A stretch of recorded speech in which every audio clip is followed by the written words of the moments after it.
नमस्कार, आप देख रहे हैं न्यूज फॉर नेशन और मैं हूं प्रियदर्शन।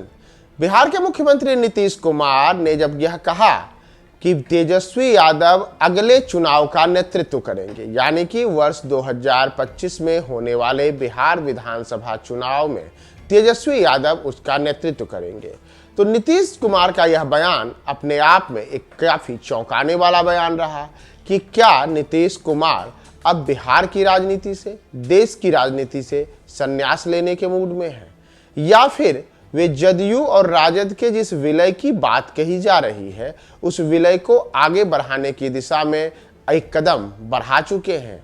क्या अगस्त 2022 में बिहार में एनडीए से अलग होकर महागठबंधन के साथ सरकार बनाने का मुख्यमंत्री नीतीश कुमार का निर्णय उसी दिशा में था कि वे अब खुद को राजनीति से समेटेंगे और अपनी जगह तेजस्वी को आगे बढ़ाएंगे? सवाल इसलिए महत्वपूर्ण है क्योंकि कई नेता लगातार इस बारे में बात भी कर चुके हैं। हालांकि तमाम नेताओं की ओर से इस पे बार बार बातें कही गई है कि ऐसा कुछ भी नहीं होने जा रहा है कि जिससे राजद और जदयू का विलय हो। विशेषकर उपेंद्र कुशवाहा ने इसे लेकर के एक बयान दिया था। उन्होंने इसे एक प्रकार का आत्मघाती कदम बताया था। उन्होंने यहाँ तक कहा था कि अगर ऐसा होता है तो यह बिहार में जदयू के लिए और नीतीश कुमार के भविष्य की राजनीति के लिए आत्मघाती कदम होगा।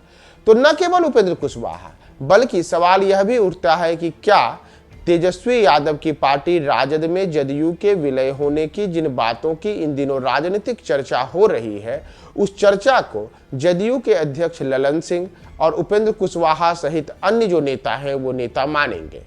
इसके लिए आपको बिहार की राजनीति के इतिहास को देखने की आवश्यकता होगी।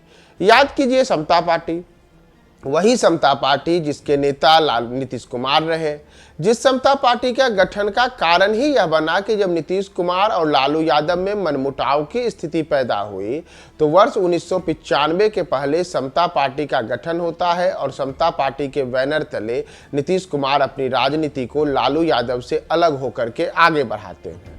उसी समता पार्टी में ललन सिंह भी थे और इन दोनों ने एक साथ लालू यादव के खिलाफ हुंकार भरी। इसके बाद कई प्रकार के तीखे आरोप प्रत्यारोप वाले राजनीतिक बयानबाजियां दोनों दलों के नेताओं के बीच देखने को मिली, जिसमें चाहे लालू यादव हो या राबड़ी देवी हो या फिर दूसरी ओर नीतीश कुमार हो या ललन सिंह हो या अन्य नेता हो, सबने एक दूसरे के खिलाफ वर्षों तक कई प्रकार की तीखी बयानबाजियां की। नतीजा हुआ कि दोनों के रिश्तों के में काफी कड़वाहट देखने को मिली और यह दशकों चलते रहा।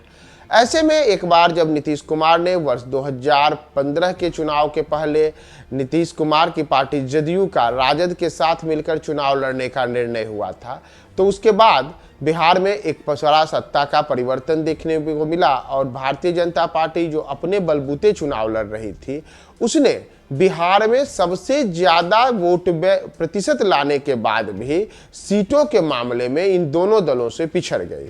यानी कि जहां जदयू और राजद का जब वोट मिला तो इन दोनों को सत्ता के लिए जो पर्याप्त संख्या चाहिए वह संख्या 2005 में मिल गई थी, लेकिन भारतीय जनता पार्टी ज्यादा वोट प्रतिशत लाने के बाद भी इसमें सफल नहीं हुई।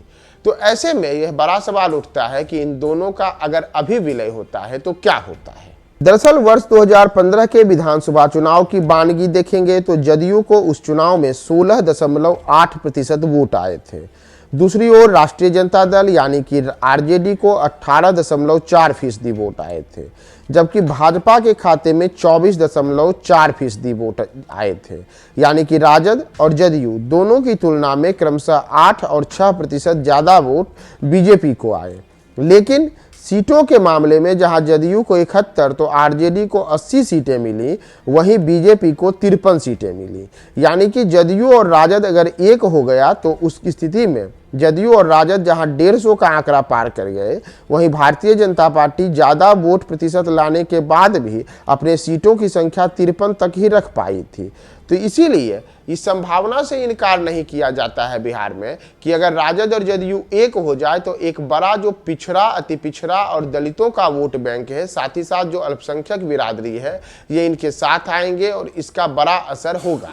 लेकिन मेन सवाल यही उठता है कि क्या इसमें विलय की संभावना बनती है, क्योंकि विलय होने से जदयू का अस्तित्व जो है वह राजद में समाप्त हो जाएगा और राजद जदयू के रूप में जानी जाएगी। तो दोनों में कौन किस में विलय करेगा, यह भी बड़ा सवाल है, क्योंकि राजद में जहां अगली पीढ़ी के नेता के रूप में तेजस्वी यादव, तेज प्रताप यादव सही अन्य नेता जो है वह अपने कारवा को आगे बढ़ा रहे हैं, दूसरी ओर जदयू की पहचान केवल और केवल नीतीश कुमार से है।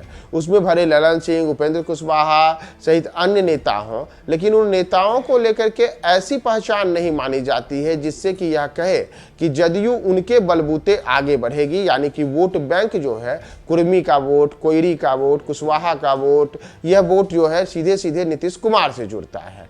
तो यह वोट बैंक तभी तक इनके साथ माना जाता है जब तक कि नीतीश कुमार इसमें हैं।